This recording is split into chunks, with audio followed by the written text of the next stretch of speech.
Hello, this is Jeff Kelly. I'm a bankruptcy attorney in Georgia, and today's title of this video broadcast is How the heck do you get rid of a FIFA? Now, in a prior video, I explained what a FIFA is, so if you want to know about that, go look at the prior video. But today, right now, we're going to talk about how do we get rid of this nasty bad boy. Well, obviously, the fastest way to get rid of a FIFA is just pay it off. You know, I understand most people don't have that kind of money. They're not able to do that to get rid of it.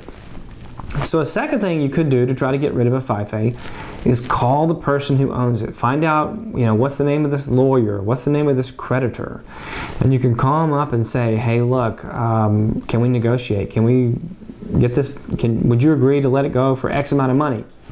And every now and then, a smart creditor will come to the table and come to an agreement that works for everybody. But a third way that you can get rid of a FIFA is by filing a Chapter 13. Now, there's this concept called exposed equity, and the short answer of what exposed equity is basically your house is worth more than what you owe, and there's not a Georgia exemption to protect it, therefore that money is exposed. So a FIFA would attach to that. So, you know, a way you can get rid of that is to file a Chapter 13.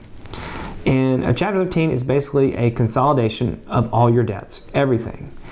And we look at your income, we go over your budget, and basically we come up with a plan payment that will work for you. And in that situation where there is exposed equity in the house, we would want to make sure that we pay at least enough money into the plan to cover that FIFA, to pay it off, so we can get it released. And that's a great way to take care of it. Now, a fourth way to get rid of it is you could file Chapter 7, maybe. First, you got to qualify for a Chapter 7, and if you want to know whether you qualify or not, give us a call. There is a phone number to my right, on the upper right-hand corner of this screen. Give us a call, let's set up a time to talk, and let's go over your situation to see if you qualify.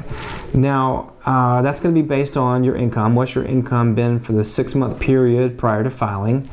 You know, if you lost your job last week, but you're making a pretty good living beforehand, you may not qualify. We may have to wait a while before you do qualify.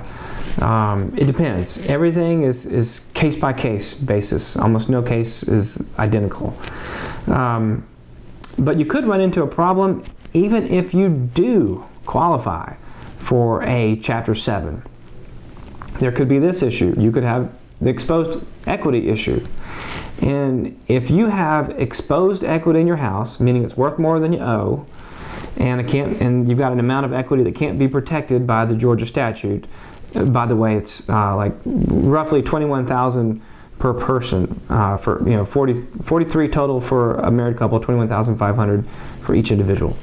But if you're in a situation where, hey, there's a lot of equity and it is exposed and you file Chapter 7, guess what's going to happen? The Chapter 7 trustee is going to take your house and he's going to sell it and he's going to pay you the amount that you're allowed to exempt, and he will take the rest and he can use it to satisfy the FIFA. So, these issues are complex. Nothing in this video should be construed as legal advice. If you want free legal advice and you live in the state of Georgia, call me and let's sit down and let's go over your information and let's see how Chapter 13 or Chapter 7 would affect your case. If you get a chance, go to my website, www.kellycanhelp.com, and check it out. We've got office locations in Dalton, Dallas, Cartersville, Kennesaw, Marietta, and soon we're going to have access to offices all over Metro Atlanta. So give us a call and let's see if we can help. Thank you.